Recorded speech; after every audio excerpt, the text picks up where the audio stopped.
Hello प्यारे प्यारे बच्चों, कैसे हैं आप लोग? क्या हाल चाल? उम्मीद करता हूँ अच्छे होंगे और आप लोग लगातार सेशंस को अटेंड कर रहे हैं। मुझे इस बात का बहुत ज़्यादा खुशी है कि आप लोग डेली क्वेश्चंस प्रैक्टिस करते हैं और बहुत सपोर्ट करते हैं। यस बच्चों, फिर से आप लोग के लिए नया सेशंस लेके आए हैं, नया लेक्चर लेके आए हैं, जिनमें से हम लोग फिर से 5 क्वेश्चंस को हम लोग सॉल्व करेंगे। Yes, my name is MD Najmul Huda and this is your beautiful सा चैनल बायो टू बायो। चलिए दोस्तों, विदाउट लेट किए क्वेश्चंस को सॉल्व करने की कोशिश करते हैं। फर्स्ट क्वेश्चन है कि एक जीन के विभिन्न रूप को क्या कहा जाता है? What is called multiple forms of gene? Gene के अलग अलग रूप को या अनेक रूप को, कई रूप को क्या कहा जाता है? तो ये आप सब पढ़े होंगे। ये ऑप्शन दिया हुआ है: structural gene, multiple allele, nonsense codon, anti codon. क्या आंसर हो जाएगा इसका? जी हाँ दोस्तों, इसका सही आंसर आप लोग जो सोच रहे हैं वही आंसर होगा, मल्टीपल एलील। क्या हो जाएगा? Multiple allele. यानी कोई एक जीन है, उनके बहुत सारे रूप हैं, उनके रूपों को क्या कहा जाता है? एलील कहा जाता है, बल्कि मल्टीपल एलील कहा जाता है। बी नंबर आंसर हो जाएगा। नेक्स्ट क्वेश्चंस क्या है कि जब एक जीन जोड़ा, क्या कहा है? एक जीन जोड़ा दूसरे जीन जोड़े के प्रभाव को दबा देता है। ठीक है, दबा देना का मतलब जानते हैं? हाइड कर देना, छुपा देना, दूसरे के ताकत को छुपा दिया। इस घटना को क्या कहा जाता है? यहाँ पे याद रखना कि एक जीन जोड़ा बोला है, दूसरे जीन जोड़े को दबा देता है, उसको क्या कहते हैं? इंग्लिश में पढ़ सकते हैं, one gene pair suppress the effect of another gene pair, what is this phenomenon called? ठीक है, इस फिनोमेना को क्या कहते हैं? ऑप्शन है म्यूटेशन, दूसरा ऑप्शन है डोमिनेंस, तीसरा ऑप्शन है एपिस्टेसिस, चौथा ऑप्शन है मेटास्टेसिस। म्यूटेशन आप पढ़ते हैं कि डीएनए में कोई गड़बड़ी होना। ठीक है, क्या होना? डीएनए में कोई भी गड़बड़ी हो जाना, उसको क्या कहते हैं? म्यूटेशन हो, डीएनए में गड़बड़ी। ठीक है, आप लोग लिख लीजिएगा, डीएनए में गड़बड़ी होना म्यूटेशन कहलाता है।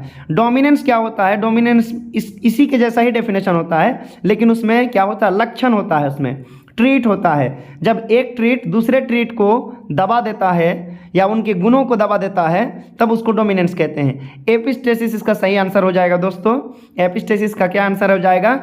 एक जोड़ा जीन दूसरे जोड़े जीन के प्रभाव को दबा देता है। अब what about metastasis? D number option में। ये भी बहुत काम का है, ये भी क्वेश्चन पूछता है कि कैंसर सेल का नॉर्मल सेल के गुण को दबा देना।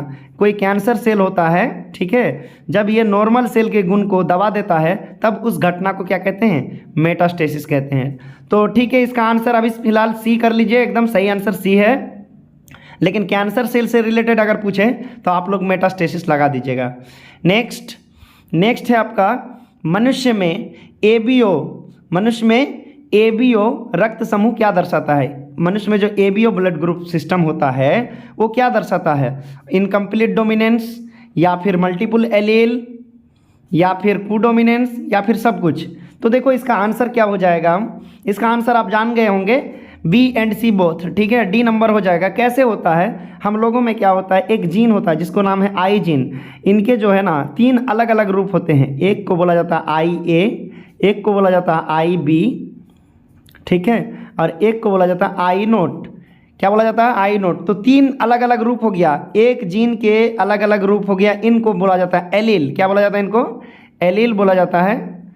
ठीक है, इनको एलील बोला जाता है, और इनको बोला जाता है जीन बोला जाता है। इनको क्या बोला जाता है? जीन बोला जाता है। तो आई जीन के 3 अलग अलग रूप, एक का नाम है IA, एक का नाम IB, और एक का नाम है आई नोट। क्या नाम है? आई नोट।